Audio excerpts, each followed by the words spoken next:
오늘은 제가 여러분들과 함께 제가 정말로 오랫동안 좀 고민했던 주제가 있고 종종 말했어, 이 주제에 관련해서. 그다음에 쉽게 해결도 안 되고 앞으로도 계속 고민해야 될 주제인데, 특히 저는 더 많이 해야 되는 주제인데, 관련해서 아주 좋은 책이 나왔습니다. 굉장히 수준 높은 책이 나와서 이 책을 중심으로 아주 중요한 이야기를 함께 나눠보도록 하겠습니다. 오늘 이야기는 굉장히 중요해서 많은 분들이 보셨으면 좋겠고 꼭 끝까지 보셨으면 좋겠습니다. 그러면서 댓글로 토론도 좀 활발하게 되면 너무 좋을 것 같습니다. 오늘 소개해드릴 책은 능력주의의 두 얼굴, 굉장히 수준 높은 책입니다. 능력주의의 두 얼굴. 이 작가님이 에이드리언 울드리지 작가님인데 무려 이코노미스트의 에디터이면서 본인이 직접 글도 써요. 칼럼니스트이기까지 합니다. 그래서 굉장히 수준 높은 책인데, 이 책은 제가 정확하게 말씀드리면 읽기 난이도, 왜냐면 또 읽으시는 분들이 있으니까, 읽기 난이도는 상, 중, 하 중에서도 상이고 상에서도 좀 높은 편입니다. 굉장히 읽기는 쉽진 않다. 근데 저는 정말로 열심히 읽었거든요. 그래서 접은 부분만 보여드리면은 굉장히 많이 접었어요. 생각할 게 너무 많고 좋은 데이터도 있고 해서 굉장히 많이 접으면서 굉장히 열심히 읽은 책입니다. 그래서 제가 오늘 여러분들께 이 능력주의의 두 얼굴을 소개해드리면서 제가 그동안 고민해왔던 부분, 여러분들이 잘 모르고 있을 수도 있는 부분에 대해서 아주 자세하게 설명해 드리도록 하겠습니다. 그러면 여러분, 능력주의가 뭐냐? 능력주의는 말 그대로 여러분 능력주의입니다. 능력이 모든 것의 기준이 돼야 되고 근간이 돼야 되는 거예요. 그러니까 열심히 살면 우리가 보상받을 수 있어야 됩니다. 능력에 따라서. 그래서 여러분, 이 능력주의에 대해서 한 번도 생각 안 해봤는데 그렇게 생각하실 수도 있는데 아니에요. 이 능력주의 때문에 여러분 IQ 테스트라는 게 나온 거고, 능력주의 때문에 여러분 수학 능력 시험 SAT가 나온 겁니다. 그러니까 되게 모두가 피해 본 적이 없는 주제예요. 모두가. 왜냐하면 여러분, 그럼 능력주의 전에는 뭐가 있었냐? 귀족주의, 어떤 무슨 봉건제, 그다음에 뭐 세습주의, 아직도 남아있는 족벌주의, 이런 게 있었죠. 이런 게 있었죠. 그러니까 우리가 여러분 뭔가 세상이 완벽하지는 않아요, 여러분. 저는 이제 민주주의, 자본주의를 뭐랄까, 이게 완벽하지 않지만 이게 공산주의, 사회주의보다 1억 배 좋다고 생각하는 사람이거든요. 여러분, 민주주의도 부작용이 있고 자본주의도 부작용이 있어요. 완벽하지 않습니다. 근데 우리가 대안이 없고 이게 우리의 최선책인 거예요. 차악이고 최선인 겁니다. 그래서 우리는 그 안에서 뭔가를 개선해 나가면서 살아야 되거든요. 그게 우리의 인생이에요. 근데 능력주의가 지금 우리의 세상이 돌아가는 핵심 알고리즘이라고 말해도 과언이 아닌데, 거기에도 이제 문제가 있다는 거죠. 이게 너무 좋아서 우리가 도입을 했는데, 왜? 기존에는 뭐예요? 그냥 뭐 귀족주의, 내가 예를 들면은 귀족으로 태어나면은 띵까띵까 놀아도 평생 그냥 배부르고 따뜻하게 사는 거고, 내가 노비로 태어났고 내가 좀 이렇게 신분이 미천하게 태어나면은 노력을 해도 소용없는 게 귀족주의, 무슨 봉건제, 이런 게 우리가 이걸 몇백 년, 몇천 년을 살았다는 거예요. 지금처럼 인간답게 산 게 생각보다 여러분 1, 200년밖에 안 됩니다.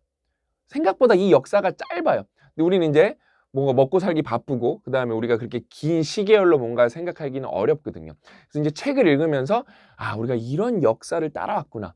그러면서 우리가 이렇게 발전을 했고, 능력주의가 발전을 하다 보니까 부작용이 생겼고, 그 부작용을 고치기 위해서 우리는 이런 노력들을 해야 되는구나. 근데 이게 어렵구나. 그냥 이게 yes or no 이분법적으로 되는 게 아니라, 왜냐하면 지금도 이걸 이분법적으로 여기저기서 아직도 우리나라에서 많이 싸우고 있고 전 세계적으로 싸우고 있거든요. 이 능력주의가 좋다, 아니다, 심각하다, 문제가 심각하다, 이렇게. 근데 그런 게 아니라는 거예요. 아까 처음에 말씀드린 것처럼 민주주의, 자본주의가 완벽하진 않아도 우리가 갖고 있는 최선책이거든요. 그 안에서 우리가 열심히 또 고쳐가면서 살아가야 된다는 거예요. 이 책의 이제 서문에 이 책이 어떤 책인지 이제 굉장히 잘 설명해주는 긴 한문단이 있는데 제가 읽어드릴게요. 실제로 역사는 능력주의가 탁월한 형태로 개선되었음을 입증한다. 소외된 집단은 능력주의 원칙을 어긴 엘리트 기득권층이 있다면 수치심을 안겨 공정한 경쟁에 임하도록 하고, 제도 개혁론자들은 소위 엘리트 기관이 능력주의 원칙을 제대로 실현하도록 채찍질할 수 있었다. 그럼에도 오늘날 능력주의 사상을 겨냥한 온갖 비판 중 부인할 수 없는 사실이 존재한다. 그러니까 뭐 귀족주의에서 능력주의로 넘어왔는데, 그래서 너무 좋은 거예요. 막 이게 시험 봐서, 그러니까 내가 능력 있고 열심히 살면은 내가 뭔가 이렇게 계층을 이동할 수도 있고, 그다음에 내 능력을 세상에서 발휘할 수도 있고. 옛날에 그게 안 됐다니까요. 안 됐잖아요. 왕이 그냥 짱이고 귀족이 짱이었던 거예요. 내가 땅 갖고 있으면 짱이었던 거예요. 그냥요. 그냥 그런 게 짱이었던 세상이었어요. 근데 그래서 능력주의가 이제 우리가 최선이라고 도입을 했는데 뭐가 문제냐? 능력주의 엘리트. 그러니까 능력주의 세상에서 내가 능력을 중심으로 올라온 엘리트들이 있어요. 내가 사업을 성공하고 공부를 잘해서 된 부자들이 있고 엘리트들이 있습니다. 능력주의 엘리트가 자녀 교육에 대규모 투자함으로써 성공의 대물림을 지속해 다른 사회 구성원을 무시하는 귀족주의에 빠질 위험에 처했다는 사실이다. 실제로 지난 40년간 능력주의 역사에서 가장 암울한 전개가 펼쳐졌으니 바로 능력과 돈의 결합이다. 글로벌 시장이 확대되고 자산 가격이 급등하면서 배출된 신규 부유층은, 그러니까 엄밀히 말하면 좀 비유적으로 말하면 신규 귀족이죠. 신규 부유층은 자녀를 위해 교육적 특권을 매입해 자신들의 지위를 공고히 다졌다. 기존 부유층도 오랫동안 철통처럼 지켜온 자신들의 자산에 교육 또는 허울뿐인 학이라도 더해 능력주의 가치를 가미했다. 사회 계층 간 이동성이 갈수록 줄어드는 가운데 본래 이동성을 늘리고자 고안된 능력주의 사상이 오히려 폐쇄성을 부추기고 카스트 제도의 부활을 촉진 중이다. 이게 이 책이 뭔지 말해주는, 좀 수위 높죠? 그러니까 내용이 쉽진 않은데 정말로 가장 중요한 주제입니다, 여러분, 이게. 그래서 이 책을 읽어보면은 이제 과거 역사적으로 귀족주의가 어떻게 조금씩 무너지기 시작하고 능력주의가 어떻게 태동을 하고 그 과정에서 그래서 입시가 생기고 IQ 테스트가 생기고 이런 것들을 자세하게 설명해 주는 책이거든요. 그래서 이 책은 고 작가님도 소개해 줄 거고 종종 제가 언급을 할 거예요. 그래서 이 책을 보면서 제가 이제 느낀 게 뭐냐면은, 보통은 제가 책을 많이 읽어드리잖아요. 근데 이거는 고민을 너무 오랫동안 했기 때문에 이 책에 이제 우리나라 얘기는 한 두세 쪽 나오거든요, 끝부분에. 근데 그것도 이 사람이 우리나라에 대해서 뎁스가 조금 약해, 깊이가 약합니다. 여러분 이렇게 비판적으로 읽을 줄 알아야 돼요. 뭐 이코노미스트 에디터고 칼럼니스트라고 해서 다 하네 막 그런 게 아니라, 확실히 이코노미스트 읽어볼 때도 고 작가님도 어저께 그 얘기 하지만 이 사람들이 뭔가 아시아, 특히 한국에 대해서 얘기할 때는, 왜냐면 저는 한국 관련 기사를 흥미로워서 뭐 세상 사람들 우리나라 어떻게 바라볼까 하면 좀 뎁스가 약해요. 그래서 이제 우리나라 얘기는 우리가 고민을 더 많이 해봤기 때문에 우리가 이렇게 토론을 해볼 수가 있거든요. 근데 이제 제가 이 책을 읽으면서 깨달았던 것 중에 하나가 뭐냐면은, 제가 예전에 OECD 자료인가? 계층 이동성을 지수로 나타낸 게 있어요, 점수로. 근데 미국이 우리나라보다 계층 이동성이 낮다는 거 보면서 너무 신기했어요. 미국은 이 아메리칸 드림이 있고 이 능력 중심을, 이 말이 자연스럽게 나오는 거예요. 능력 있으면 성공하는 나라 아닌가? 실제로 그렇게 하고 있는 분들도 많고. 근데 어떻게 우리나라보다 계층 이동성이 낮을 수가 있지? 그거 다 못 받아들이거든요. 근데 이 책을 읽어보면은 100% 이해가 돼요. 그렇구나. 예를 들면은 하버드 대학교 열심히 공부하면 누구나 갈 수 있는 것 같잖아요, 여러분. 실제로 그렇기도 합니다. 그러니까 전 세계에서 가장 명문하면 이제 하버드 대학교거든요. 근데 하버드 대학교, 여러분 이제 이 책에 그런 자료들이 나와요. 하버드 대학교 학생의 부모의 평균 소득이 그 시간이 지났으니까 더 올랐을 거예요. 여러분 얼마냐면은 평균 소득이에요. 45만 불이에요. 45만 불. 그러니까 뭐 우리나라 요즘에 뭐 50만 불이라고 계산하기 쉽게 하고, 그 다음에 뭐 환율 1,300원 하면, 요즘 환율 제가 안 체크해 봤는데 평균 여러분 소득이 6억이에요, 6억. 근데 그게 좀 예전 자료일 거예요. 왜냐하면 최근 2, 3년간 굉장히 또 자산 격차가 많이 벌어졌기 때문에, 소득 격차도 많이 벌어지고 부익부 빈익빈이 가속화됐기 때문에, 그러니까 쉽게 말하면 평균 소득이 여러분 7, 8억이에요. 뭔가 우연의 일치치고는 신기하지 않나요? 미국에서도 여러분 소득이 7, 8억이면 굉장히 많은 거예요. 미국에서도 조차. 근데 뭐예요? 부잣집 자녀들이 하버드를 압도적으로 많이 간다는 거예요. 그러니까 귀족주의를 깐 게 뭐예요? 쟤는 태어난 것 때문에 저렇게 행복하게 산다는 게 말이 되냐? 지금 말이 안 된다고 생각하거든요, 우리가. 지금 뭔가 귀족이 있다고 하면은 막 다 봉기하고 다 난리 칠 거예요. 진짜 난리 납니다. 근데 여전히 그런 게 여러분 생각보다 시스템적으로 세습되고 있다는 게, 우리는 안 그럴 수도 있다고 생각하는데 많다는 거예요, 특히. 그러니까 뭐 이게 100% 세습되진 않죠. 100% 세습되진 않죠. 왜냐면은 교육이 붙어야 되니까. 근데 그것도 일찍부터 엄청난 얘기가 나오잖아. 자본을 투입해서 교육을 시키기 때문에 생각보다 이 세습이 정당화가 되는 거예요. 근데 왜 미국이 계층 이동성이 우리나라보다 낮냐? 일단 대학부터 시작하는 거거든요. 우리나라는 아직 기부 입학이라는 게 택도 없어요. 아직 없습니다. 근데 미국은 기부 입학을 하죠. 기부를 많이 하면, 기부를 실제로 많이 합니다. 자기네 학교 아니면은 명문대에다가. 그러면 어떻게 되냐? 여러 가지 루트를 통해서 그 입학 확률은 확실히 올라갑니다. 그래서 여기 그런 사례들도 나와요. 사례들도 나오고, 그 다음에 거기 입학 사정관들이 요즘엔 많이 좋아졌겠지만 아직도 인종차별적 색을 띠고 있는 사람들도 있고, 그 다음에 기부 중심 이런 짝으로 사고해서 그런 거를 막 파고 들어가 보니까 똑같은 점수임에도 불구하고, 심지어 더 뭔가 이렇게 능력 면에서도 출중했음에도 불구하고 이렇게 백인 중심, 어떤 좀 이런 부자 중심, 이런 걸로 합격된 경우가 많아요. 실제로. 그래서 계층 이동성이 거기서부터 우리나라보다 좀 떨어지는 거예요. 그러니까 이 능력주의 이제 보완하자는 얘기거든요. 이런 거를 비판하니까 그럼 능력주의가 썩은 거 아니냐? 또 다른 귀족주의가 되고 있는 거 아니냐? 그래서 또 일부 시각에서 비판을 하는데, 능력주의 말고 대안이 없습니다. 그래서 마지막에 이제 사례로 나온 게, 능력주의로 굉장히 성공한 모델이 이제 싱가포르 모델이 나오거든요.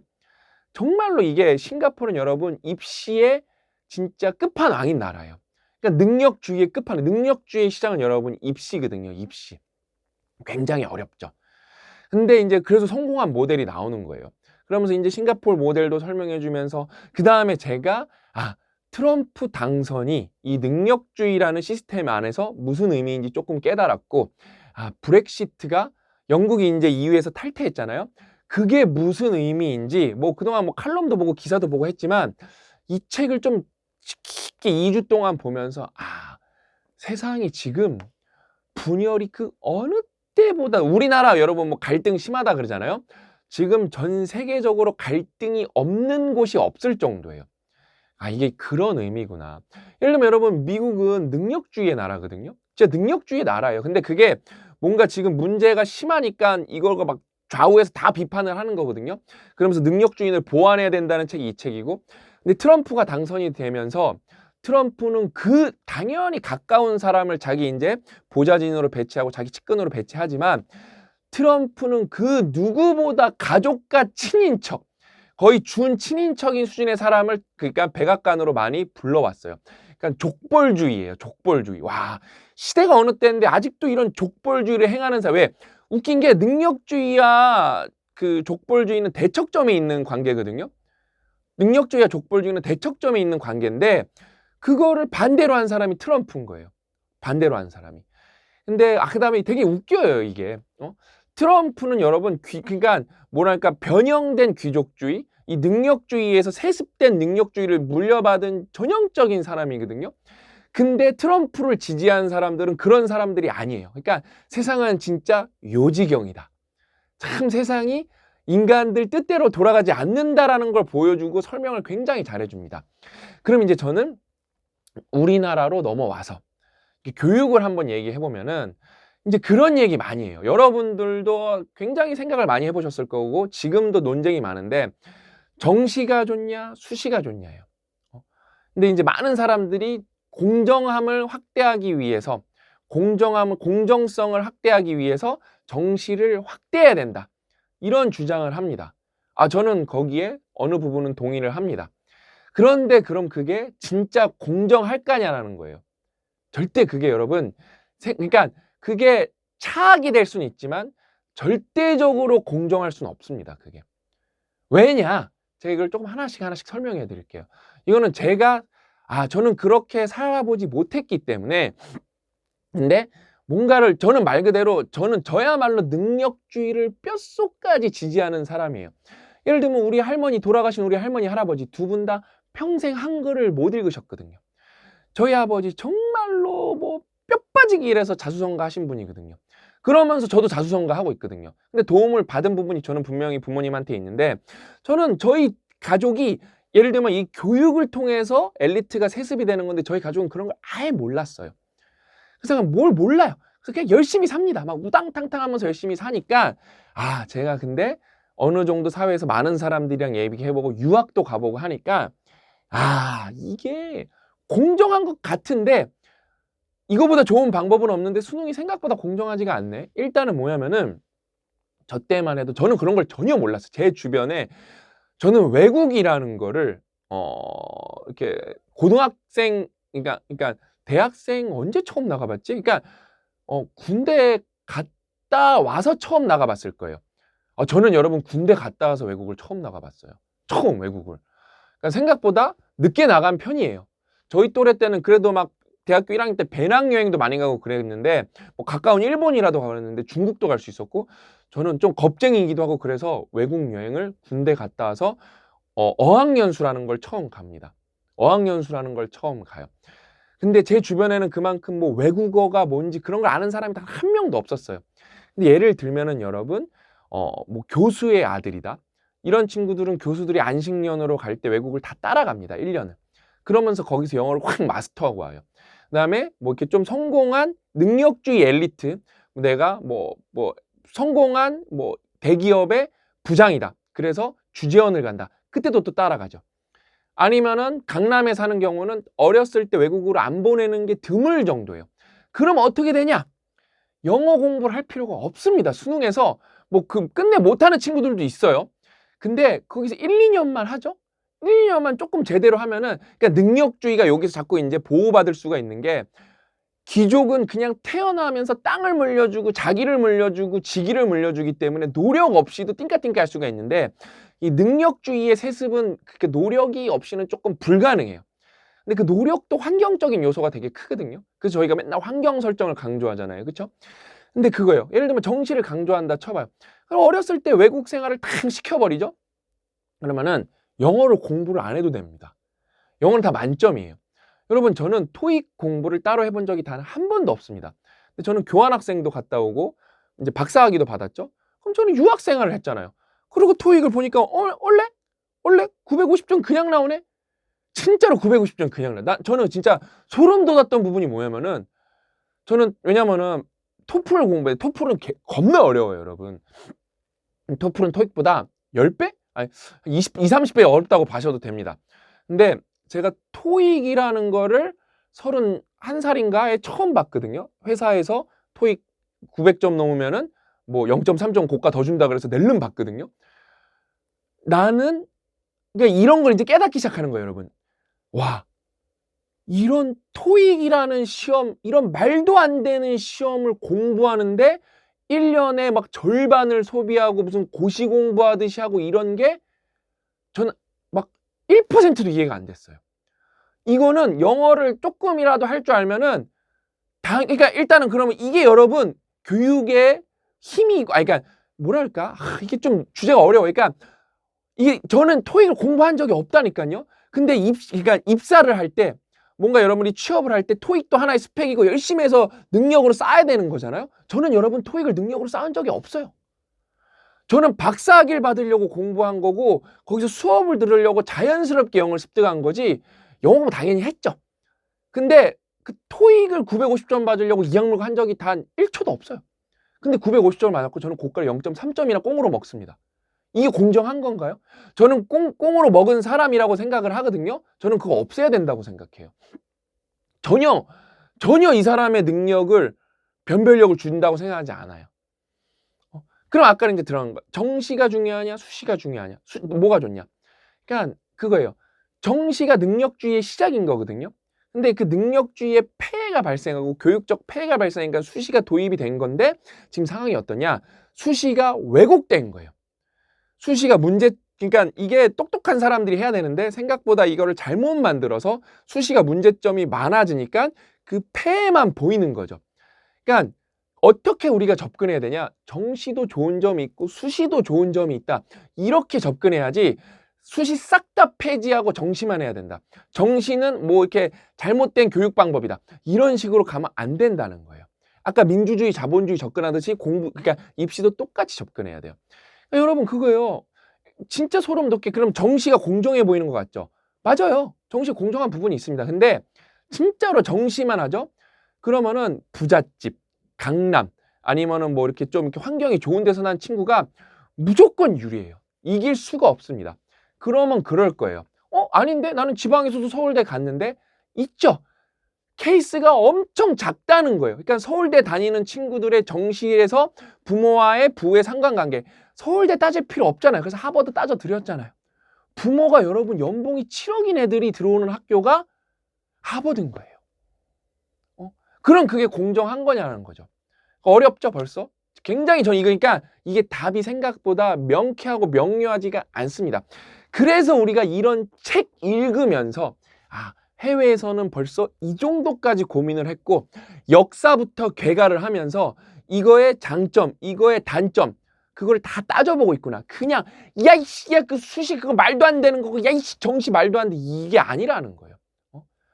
진짜 이게 딱 그거네요. 그 범죄와의 전성시대인가 범죄 전성시대인가 그 최익현 말하는 수준으로 말하면 안 된다는 거예요. 야 임마 이씨 너 이거 해봤어 이게 아니라는 거예요. 이게 어렵구나. 이걸로 하려고 그래도 단점이 그러니까 어떻게 보완을 할 거냐 그 싸움인 거거든요. 그러니까 능력주의를 우리가 어떻게 뭐랄까 모두를 위해서 잘 활용할 것인가. 왜냐면 능력주의가 좋거든요 사실. 근데 생각보다 이게 문제되는 부분이 많이 발생하고 있다는 거예요. 많이. 그러니까 여러분 얼마나 짜증나요. 그러니까 저는 그 토익 공부하신 분들은 솔직히 억울하셔야 돼요. 저는 토익을 공부하지 않고 여러분 950점을 맞았다니까요. 근데 수능부터 그랬던 친구들이 조용히 있었다는 저는 수능을 열심히 공부하면서 제가 그래도 언어 영역을 굉장히 잘했었는데 항상 문법만 틀려갖고 78점 그때 78점 몇 점 80점 만점에 항상 한 개 틀리거나 다 맞았는데 정말 열심히 했어요. 근데 제가 수능 때 4-5개 틀려요. 멘붕이 와갖고 너무 속상하게. 그러니까 저는 그렇게 열심히 하고 했는데 알고 보면은 그냥 영어를 자연스럽게 잘하는 친구들이 있었다는 사실을 저는 여러분 단 1초도 생각해 보지 않았습니다. 그럼 이게 얼마나 불리한 거냐? 얼마나 불리한 건지도 사람들이 잘 몰라요, 솔직히. 예를 들어 400점 만점에 외국어가 80점이었거든요, 저 때. 그러면 이거는 저 친구들은 320점을 만점으로 공부하는 거예요. 그러니까 나는 거기서 점수가 깎일 수가 있기 때문에 이게 단순히 320점이 아니고 플러스 마이너스고 그 다음에 이 친구들은 이미 80점을 확보해 놓은 상태에서 320점만 죽어라 공부하면 돼요. 나는 이 80점을 만점을 받기 이것도 공부하기 때문에 사람이라는 게 여력이라는 게 한계가 있잖아요. 나는 320점에서 뭔가 또 빠지게 돼요. 자연스럽게 이런 게 누적이 됐던 거예요. 지금은 더 심해졌고 지금은 더 심해졌습니다. 더 심해졌어. 더 정교해졌기 때문에. 그러니까 이렇게 입시 그런 거 다룬 드라마도 있었잖아요. 저는 그 제목을 모르는데 그런 게 괜히 나오는 게 아니에요. 그러니까 그러니까 능력주의 엘리트가 자신의 지위를 그러니까 근데 또 어때요? 부모 마음이라는 게 그래요. 저도 제 딸 뭐 하나 더 잘해주고 싶거든요. 근데 또 이게 웃긴 게 뭔지 아세요? 돈으로 이렇게 싸바른다고 해서 이게 세습이 잘 안 되는 경우도 있어요. 안 되는 경우도 있습니다. 그런 부모들은 무서운 거예요. 유학 보내버려요. 응? 왜냐면 미국이 그러니까 이게 결국에는 다 학벌이 그러니까 능력주의 핵심 학벌이니까 여기 나오잖아요. 이거 생각해보니까 이게 저 방금 찌릿했거든요. 이 미친 문장이었네요. 어디였지? 기존 부유층도 오랫동안 철통처럼 지켜온 자신들의 자산의 교육 또는 허울뿐인 학력이라도. 그러니까 여러분 나 미국 주립대 나왔으면 여러분 미국의 주립대가 2,000개 넘을 거예요. 1,000개는 넘어요. 그러니까 여러분이 알고 있는 주립대가 대표적인 주립대가 UCLA예요. 그게 유니버시티 오브 캘리포니아예요. 그러니까 캘리포니아 주립대 로스앤젤레스 캠퍼스인 거예요. 그래서 UC 계열 주립대들이 명문대가 많아요. UC 버클리는 탑3고 UC 데이비스, UC 얼바인, 그다음에 UC 산타바바라도 명문이고 UC 샌디에고도 명문이고 저는 그래서 UC 샌디에고도 합격했었고 UC 데이비스도 합격했었고 결국엔 싱가포르 국립대 갔지만 그러니까 근데 그래요? 나 미국 주립대 나왔어. 그럼 뭔가 대단한 거 나온 거예요. 그러니까 허울뿐인 학력인데 우리나라에서는 그게 먹힌다는 거예요. 먹혀요. 그러니까 왜냐면은 생각보다 그런데 또 가기 쉽거든요. 생각보다 가기 쉬워요. 그러니까 주립대 UC 계열이 워낙 많고 그다음에 그러니까 SUNY 그러니까 스테이트 오브 유니버시티 오브 뉴욕인가? 그게 그 줄임말인가? 그러니까 뉴욕 주립대들도 많아요, 뭐가. 근데 스토니 브룩스도 있고 많아요. 이렇게 아무튼. 그러니까 아무튼 뭐가 많은데 알버니도 있고 많아요. 근데 뭐 그냥 안 유명한 거, 왜냐면은 우리는 순위 포츠담이 있었거든요. 이런 거 그냥 여러분 공부 못해도 다 들어갈 수 있어요. 진짜로.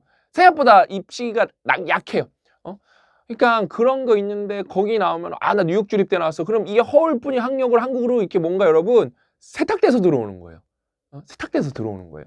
근데 이게 굉장히 답이 없고 논쟁적인 주제이기 때문에 그러니까 저도 이렇게 해서 그러니까 저는 답 하나 드렸죠.